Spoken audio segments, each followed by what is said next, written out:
Le 14 avril 2022, le Conseil souverain soudanais a interdit la diffusion d'une émission traitant de la révolution soudanaise et des perspectives de solution au conflit politique actuel à la télévision nationale. Des responsables militaires sud-soudanais ont accusé le média officiel de s'être ouvert aux forces anti-coup d'État. Tahir Abou Adjar, le conseiller média du chef du Conseil souverain, a annoncé une série de mesures pour contrôler et censurer les médias.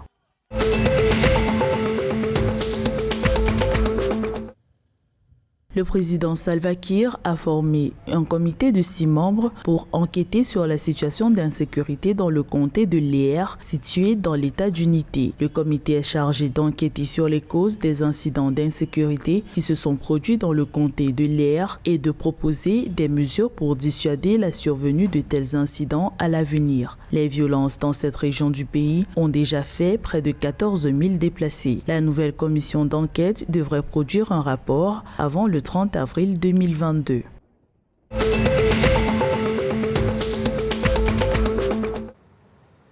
L'Ouganda perd 2 milliards de shillings par an à cause de la fuite des capitaux. Dans le pays, en plus du système fiscal en vigueur, l'impact de la pandémie de Covid-19 a entraîné une réduction des recettes et des subventions gouvernementales d'environ 626 millions de dollars contre 6,4 milliards de dollars en 2020-2021. Le ministre d'État aux Finances, Henry Moussa Sisi, a réitéré l'engagement du gouvernement à travailler avec les organisations de la société civile pour améliorer l'assiette fiscale.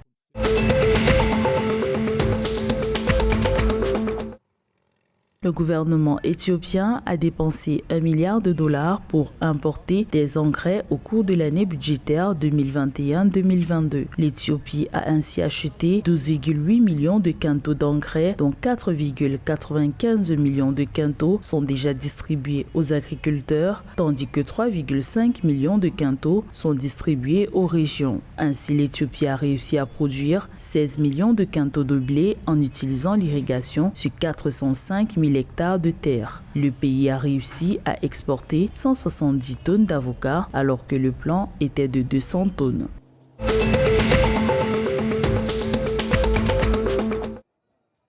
Le Bureau national des statistiques du Rwanda a indiqué que les prix urbains avaient augmenté de 7,5% en mars 2022 par rapport à mars 2021. Cette hausse était principalement due à une augmentation des prix des aliments et des boissons de 5,1%, des prix des logements, de l'eau, de l'électricité, du gaz et des autres combustibles de 3,9% et des prix de 8,1% des hébergements et repas supplémentaires.